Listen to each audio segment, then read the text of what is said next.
En plein milieu de la nuit à Téhéran, des Iraniens célèbrent la nouvelle. À un peu plus d'une heure de la fin de son ultimatum, Donald Trump accepte de repousser sa menace d'anéantir l'Iran. J'accepte de suspendre les bombardements et les attaques contre l'Iran pour une durée de 2 semaines. Il s'agira d'un cessez-le-feu réciproque. 30 minutes plus tard, l'Iran confirme un cessez-le-feu à condition que les frappes sur son territoire cessent.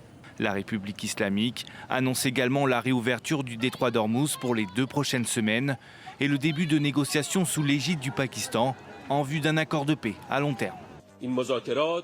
Ces négociations, menées dans un climat de méfiance totale envers la partie américaine, débuteront à Islamabad le vendredi 10 avril. L'Iran y consacrera 2 semaines, délai qui pourra être prolongé d'un commun accord. Donald Trump dit avoir reçu des Iraniens une proposition de plan de paix en 10 points parlant d'une base viable pour négocier. Selon un communiqué du Conseil suprême iranien de la sécurité nationale, elle prévoit notamment que Washington accepte la poursuite du programme sur l'enrichissement d'uranium et la levée de toutes les sanctions.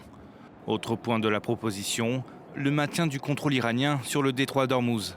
Pourtant, ces dispositions vont à l'encontre de la position américaine d'avant-guerre. Le locataire de la Maison-Blanche avait par exemple appelé à plusieurs reprises l'Iran à renoncer à enrichir de l'uranium. Ces annonces ont malgré tout été très bien accueillies sur les marchés.